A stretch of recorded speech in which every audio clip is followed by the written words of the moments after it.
Ci sono alcuni volatili che attirano in questo caso la mia attenzione e di cui voglio raccontarvi alcuni particolari. Pensate un po' che le anatre hanno una valenza simbolica che rappresenta un viaggio iniziatico.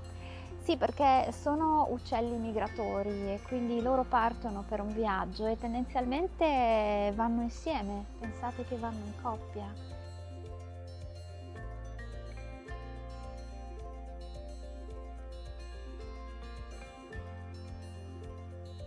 Quindi maschio e femmina partono ed è facile trovarli sempre insieme e fare in modo che tra di loro si possano aiutare durante questo viaggio.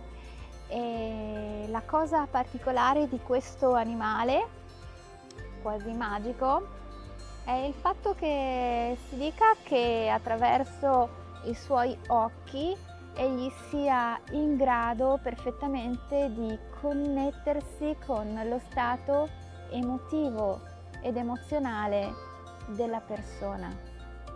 E quindi in passato sono stati tantissimi i significati attribuiti a questo tipo di animale.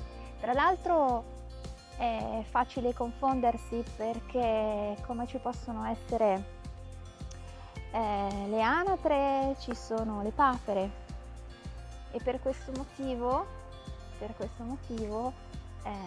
hanno sempre delle valenze simboliche che raccontano dei significati, però di base sono delle piccole differenze. Per esempio la papera o l'oca, che tendenzialmente è di colore bianco, rappresenta la purezza.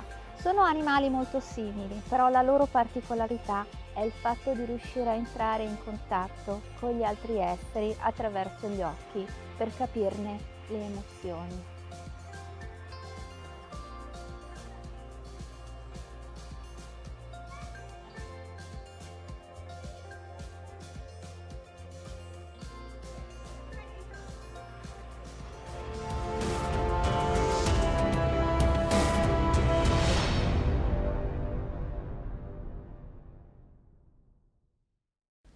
Ciao, sono Luna Stanford Marrone.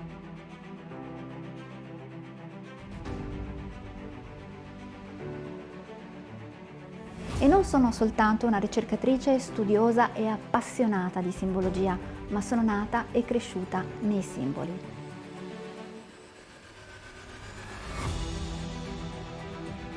Sì, perché già i miei nonni erano appassionati ricercatori, studiosi, architetti, ingegneri. Sono cresciuta in un ambiente che ha fatto sì che io potessi vedere quelli che sono i significati nascosti nei simboli. Mi sono appassionata al loro significato che va oltre quello che noi vediamo. È un significato che raggiunge l'anima.